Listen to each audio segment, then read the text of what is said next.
I'm Dr. Vibha Rathore, Assistant Professor History, BSSS College, Bhopal. Today I have taken the topic Russian Revolution.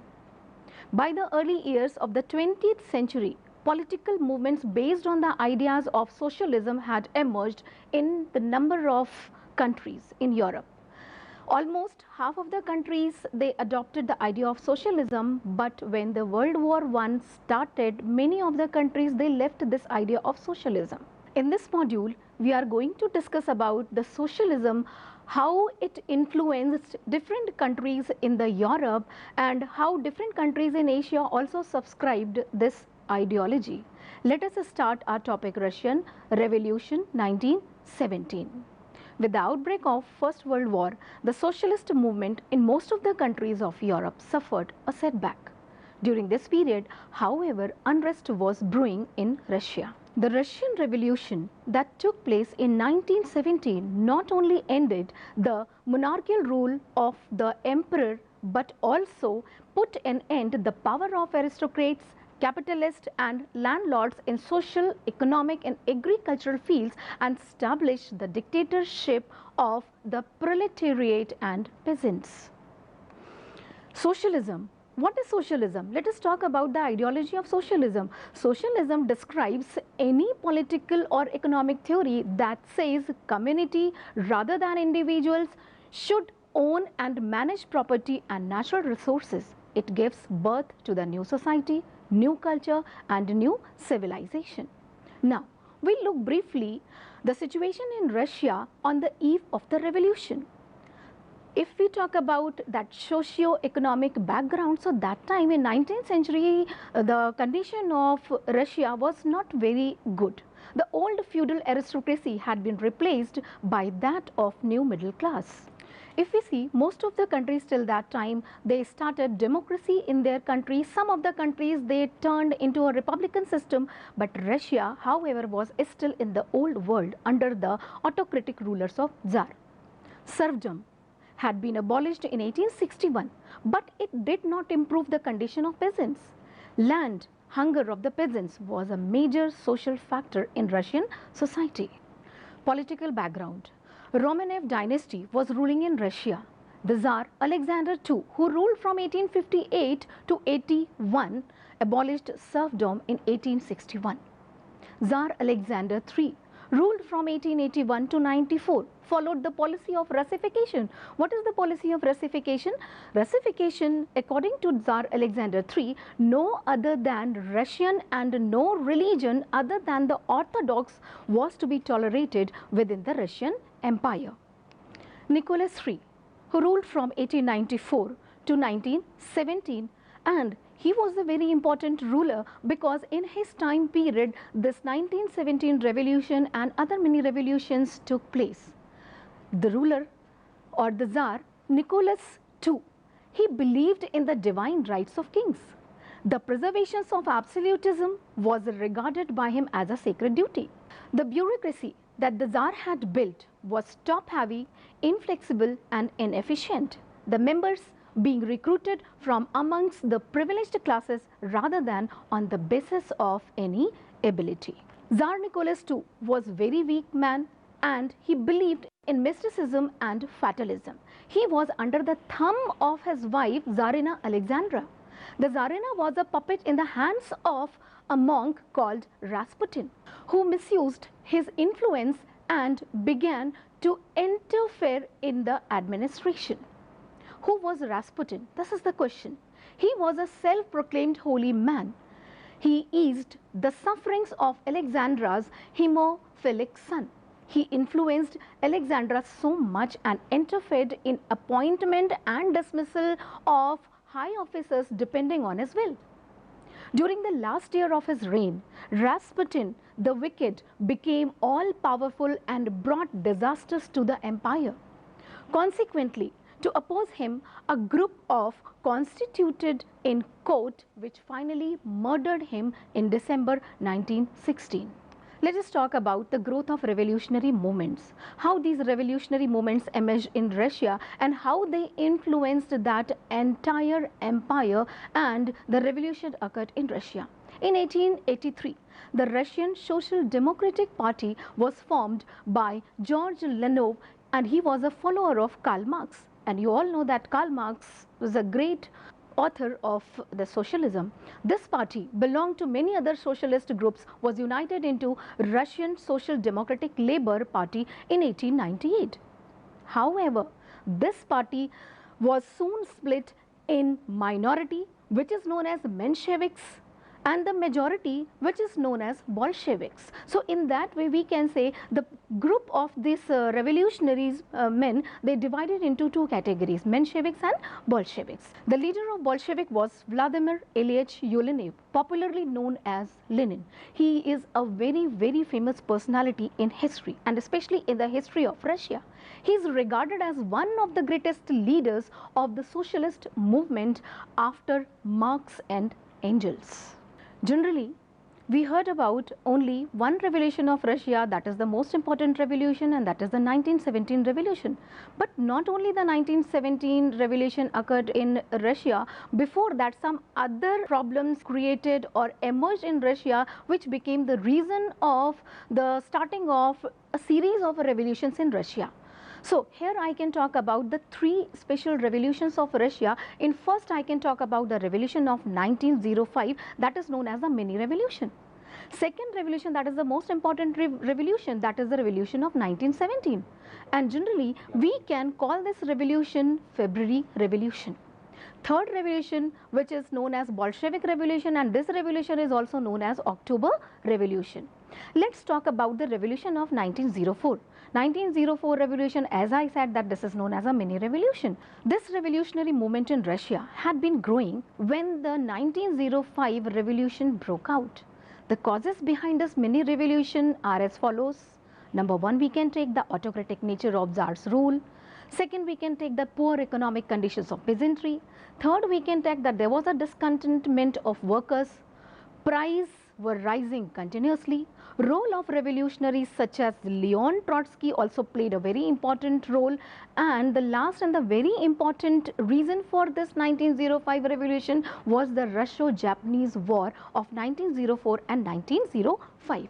What happened actually? Here you can see that Russia was a very big country and Japan was a very small country. But what happened? The result of this war was that Russia was defeated by a small country like Japan. So because of that, the commoners in Russia, they reacted against the ruler.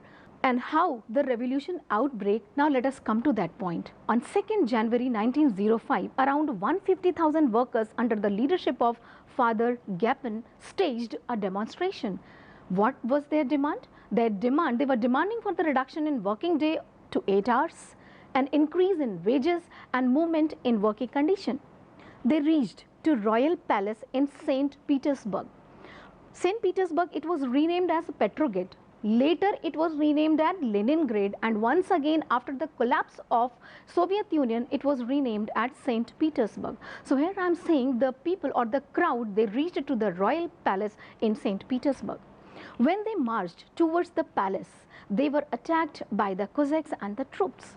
There was an enormous loss of human life. This incident, known as Bloody Sunday, started a series of events in Russia. This Bloody Sunday event is very important event in 1905 revolution. Even sections of the army and the navy also revolted. With a view to pacifying the situation, the Tsar Nicholas II announced administrative reforms in October 1905, and these reforms are known as October Manifesto. This manifesto is considered an important step in direction of constitutional government in Russia. He granted civil liberties such as freedom of speech, press and associations to people. The Tsar made Duma. What is Duma? Duma was a kind of a parliament which was firstly made by Tsar Nicholas II. It was the first house of the parliament and constituted a second house under the name of Imperial Council. So two houses were made by Tsar. Nicholas II was not very happy with this Duma. So first Duma, within 2 months he dissolved. Second Duma lasted till 1907. And third Duma worked from 1907 to 1914. In this way, the liberal experiment in Russia during the first 2 decades were failed. No longer could one hope for gradual reform. For 1905 revolution proved to be a dress rehearsal on the revolution that came in 1917. What I said that 1905 revolution, that is a mini revolution, but later it became a dress rehearsal on the revolution that came in 1917. Let's come to the next and very important revolution, that is the revolution of 1917. And you all know that First World War already started in 1914. When the World War I broke out in 1914, there was a lot of enthusiasm and a sense of unity among the people of Russia. Gradually, army was discouraged and tired of a futile war. By the spring of 1917, there was a discontent and unrest among the masses on account of economic conditions created by the war. On 8th March 1917, now here I just want to clear one doubt, because many children or many students, they are having the doubt that in some books it is written that 23rd February 1917. But why this is a difference? In some books you are getting the date 23rd February, and some books you are getting the date of 8th March. So let me clear that. February 23, 1917, according to the Julian calendar employed in Russia at the time, which was 13 days behind the Gregorian calendar used in Europe and in US. In February 1918, the Soviet government switched to the Gregorian system. So that is the difference. You should keep it in your mind that in some books, if you are getting the 23rd February, you don't have to confuse. So 23rd February, it means that I am talking about 8th March. And you all know that 8th March, we are celebrating International Women's Day. So that was the day when on 8th March 1917, spontaneous riots took place in Petrograd. Women gathered for International Women's Day on 8th March 1917 in Petrograd. As more women joined the crowd, they began protesting and demanding bread from the Tsar. Food shortages became acute and hungry people shouted for the bread. 80 to 90,000 workmen went on strikes and joined demonstrating masses in the streets. On the following days, the city turned chaotic. Soon, the streets were filled with about 2 lakh protesters. They called the Tsar Nicholas II to step down for the Russian military to exit World War I and for the rationing of food and fuel to end. Portions of the military stations in Petrograd rebelled and joined the protesters while the officers fled to the Winter Palace. Tsar sent a regiment to suppress the people, but on March 12, all the troops, they violated the orders of the officers and sided with the rebels. The capital city of Petrograd fell into the hands of revolutionaries. Soon, Moscow was also overtook by them. The strikers framed a new body and called it the Revolutionary Soviet of Workmen and Soldiers Deputies. The Tsar was abdicated, or we can say the Tsar gave up his throne, and the first provisional government was formed on March 14, 1917. The fall of the Tsar is known as February Revolution because according to the old Russian calendar, it occurred on 27th February 1917.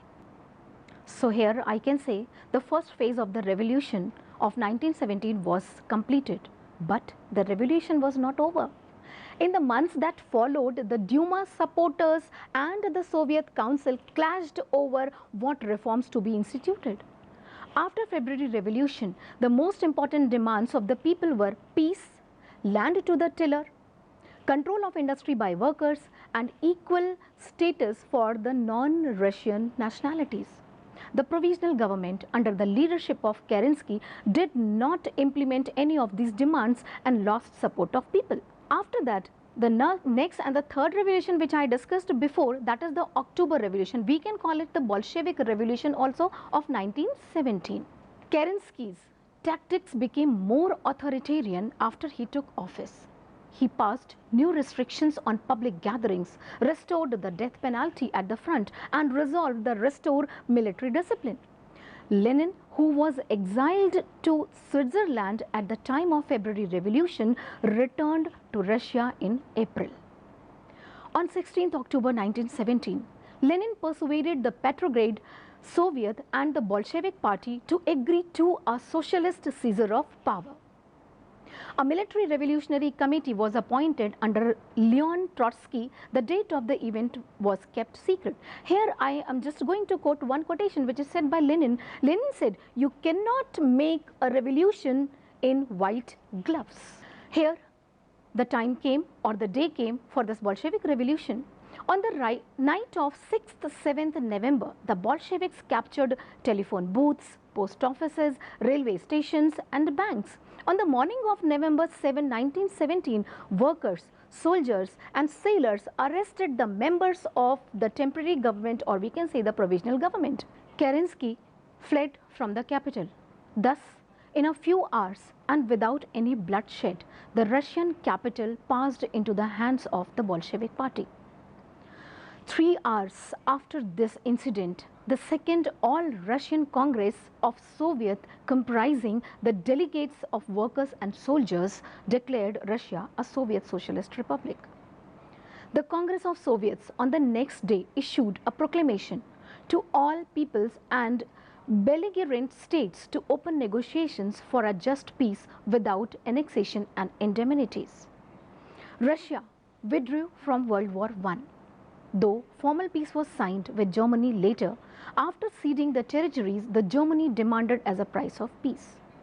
Following the decree on land, the state of the landlords, the church and the Tsar were confiscated and transferred to peasants. A new socialist order was established by Lenin. This is a new history, or we can say this is a best part of Russian Revolution which was established by Lenin. The socialist revolution had now to fulfill a great historical mission, that is the construct a new society free from any exploiter and the exploited, and suppressor and the suppressed. This society was to be known as the communist society. As in this module, we have discussed about how socialism entered in Russia, how the 3 revolutions took place, and in that 3 revolution we have discussed about 1905 revolution, the mini revolution, February revolution or the 1917 revolution, and the 3rd revolution, that is the Bolshevik revolution. And in this module we have also discussed about the emergence or the entry of Lenin, how Lenin started a new socialist order in Russia. So this was the module 1 in which we have discussed all these details. Next, in second module, or we can say the second part of Russian Revolution, we will discuss about the new socialist order which was established by Lenin. What was that socialist order and how that socialism converted into communism, and how the next leader Joseph Stalin came in power. These all things we will discuss in our second module. Thank you very much.